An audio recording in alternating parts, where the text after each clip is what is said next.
Bonjour à tous et à toutes, me revoici pour du scrapbooking cette fois-ci. Donc, comme je vous le disais, parfois je suis dans une période de diamond painting et là, pendant 15 jours, j'ai pas arrêté de scraper. J'ai réalisé deux albums, deux gros albums, enfin pas énormes mais pas petits non plus. Et donc, comme d'habitude, ce sont deux albums inspirés de vidéos de Rosa Kelly.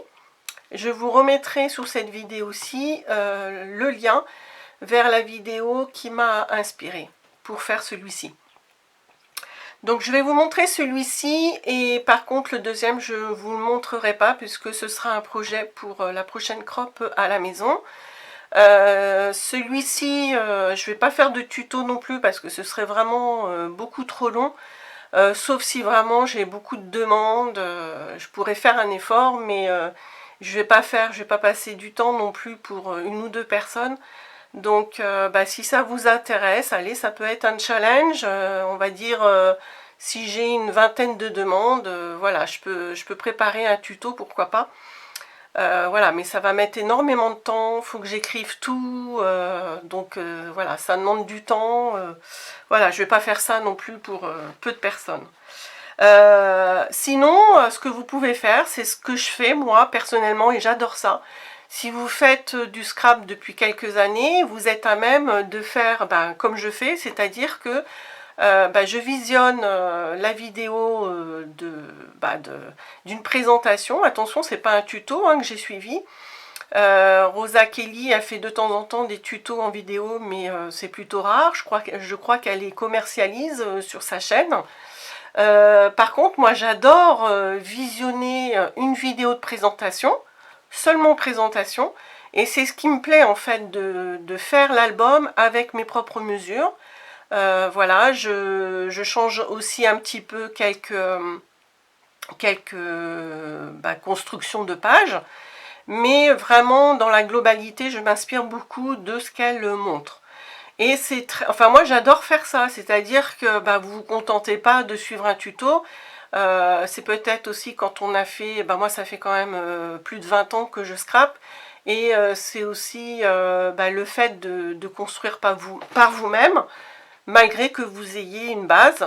Voilà, moi je trouve ça très très intéressant. Puis sur un brouillon, je note toutes mes mesures au cas où je ferai un tuto après pour une crop ou autre.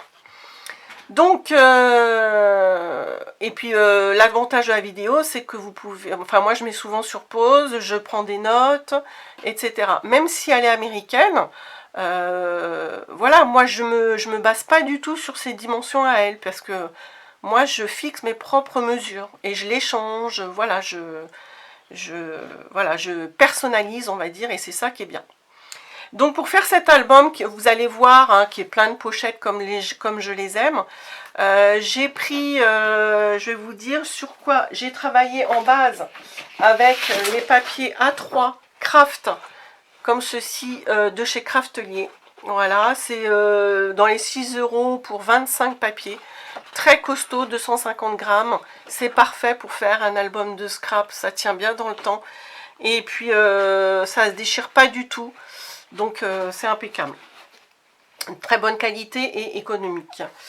Et donc j'ai fait toute la structure avec ce papier là, et quand j'avais tout fait ma structure, j'ai recouvert, comme collection de papier, j'ai choisi cette très jolie collection de Prima Marketing qui s'appelle Nature Lover. Donc j'ai pris une quinzaine de papiers 30-30. Donc voilà, il y a besoin de beaucoup de papier. Et vous allez voir qu'il y a des espaces aussi que j'ai pas mis de papier décor du tout, où il y aura une photo, où je mets un tout petit morceau de déco à côté pour essayer d'économiser aussi le papier. Donc je vous montre ça tout de suite. Ce qui m'a beaucoup plu, moi, c'est ce qui se trouve juste en dessous de l'ouverture. Ah oui, et puis petite remarque, j'ai recouvert les côtés, vous voyez, tous les extérieurs, mais aussi les intérieurs des tranches, avec du papier peint structuré, qui faisait un petit peu bois, donc je trouvais blanc, enfin écru, et je trouvais que ça allait bien avec le papier. Donc ce qui m'a beaucoup plu, couverture, j'ai pris des chutes, vous voyez, moi j'aime bien cet effet-là. Comme il y avait des petites étiquettes, il y a un aimant aussi. Et puis, ah oui, autre chose, j'ai encore oublié, j'ai aussi complété avec du papier, comment, pas neutre, enfin, uni, faux uni, voilà, avec des petits motifs qui allaient bien avec la collection, vous voyez. Et donc ce qui me plaisait, moi, donc l'ouverture, j'ai déjà fait ça, mais par contre c'était l'ouverture, j'avais jamais fait ça. Voilà, on a encore 2 aimants là sur les côtés, et puis cette petite façon là avec les étiquettes, j'aimais bien. Donc quand on ouvre comme ça, je regarde en même temps si vous voyez tout, à un moment donné vous n'allez pas tout voir, on ouvre comme ça, vous voyez les 2 portes, et puis là on va avoir un premier lot de choses à soulever, etc. Là ce qui me plaisait bien aussi, c'est que j'ai pris 2 cartes, et puis vous avez, vous savez, la carte ascenseur, on descend, on découvre, voilà, le pli du haut, et après on monte pour découvrir le pli du bas. Donc ça c'est tout bête à faire, hein. Si vous voulez l'explication, je peux la donner. Ensuite, non, j'ai pas fini. Oui, non, oui, si, c'est ça. On soulève. Là en haut, c'est juste un papier avec des papillons, il n'y a rien de spécial.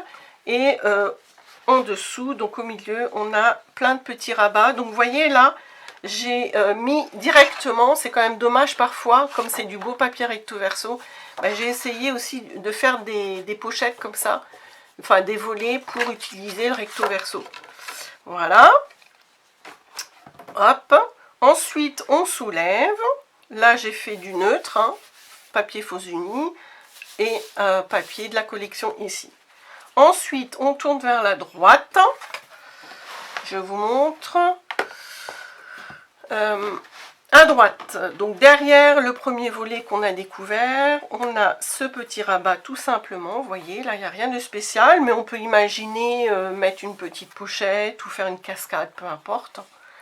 Très joli papier, vous voyez. Hop, là j'ai remis un aimant. Et puis après, donc on a un grand rabat comme ceci, un autre comme cela, et puis là on a, vous voyez, on a des beaux réceptacles de photos, on peut en mettre pas mal. Donc là j'ai pas mis de papier de collection pour bon, il y aura certainement la photo et puis une petite carte juste pour embellir. Donc on referme comme ça, on ressoulève, non j'en ai oublié, non c'est ça. On remet tout ça et après on tourne vers la gauche. J'aime beaucoup, hein, vous savez que j'aime beaucoup ce genre de choses là. Là j'ai fait un rabat, mais 2 petites pochettes où j'ai mis des cartes. Voilà, et derrière c'est pareil, ici. Là, vous voyez aussi, petite façon aussi d'utiliser tous les papiers. Une chute plus un autre papier qui va bien avec. Voilà, on n'est pas obligé de tout recouvrir de papier décor. Ensuite, on a un grand rabat comme ceci.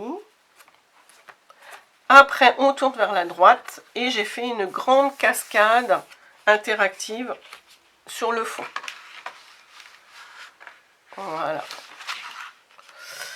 Et puis là sur la droite, hein, j'ai fait une pochette pour mettre un grand tag ou un livret. Donc après on voit bien comment fermer puisque c'est du plus petit. Là on a plus petit, on le rabat là, ici. Donc vous voyez, mine de rien, il y a beaucoup de découvertes, de volets, etc.